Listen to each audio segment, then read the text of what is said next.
How does one typhoon turns millions of people into climate migrants overnight? A rapidly changing climate is disrupting the lives of millions globally, particularly in communities that call the world's coastlines home. Nowhere is this more evident than in the Philippines, which sits squarely in the tropical cyclone belt and the Pacific Ring of Fire. Tacloban City is the largest urban area in the eastern Visayas region of the Philippines and sustained the worst damage.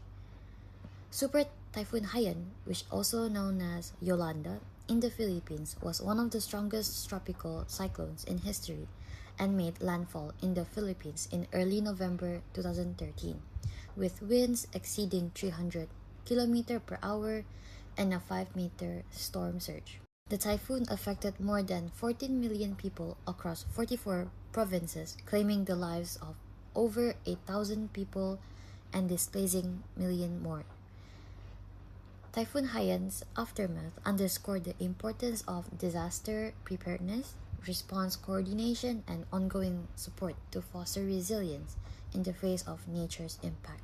And this causes infection and diseases spread, mainly due to contaminated surface and groundwater.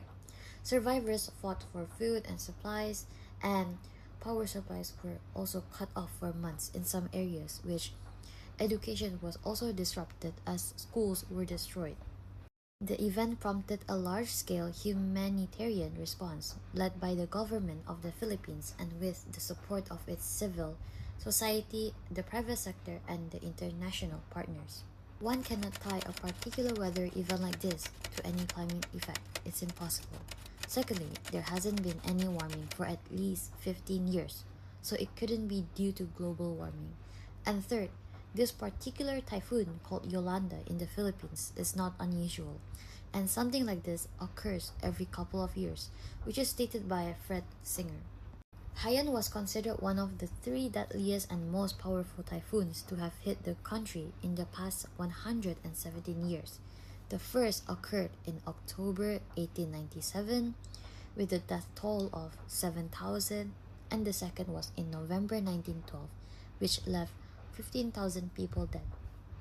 And the solution is to provide relief in evacuation centers and displacement sites, supplying clean water and sanitation services, delivering healthcare to people on the move, supporting families to build their homes. Build Back Better is the government's response to the typhoon, launched in 2014. It intended to upgrade damaged buildings to protect them from future disasters, and they have also set up a no-build zone along the coast in eastern Visayas. A new storm surge warning system has also been developed, and mangroves replanted to absorb future storm surges. The Typhoon Haiyan response covered 4 areas in the North Cebu, Panay, West Leyte, and East Leyte, encompassing 566 villages in 48 cities that bore the brunt of Haiyan's impact. And by August 2017, World Vision has reached over 1.6 million people during its 3-year response, offering vital supports to typhoon-impacted communities.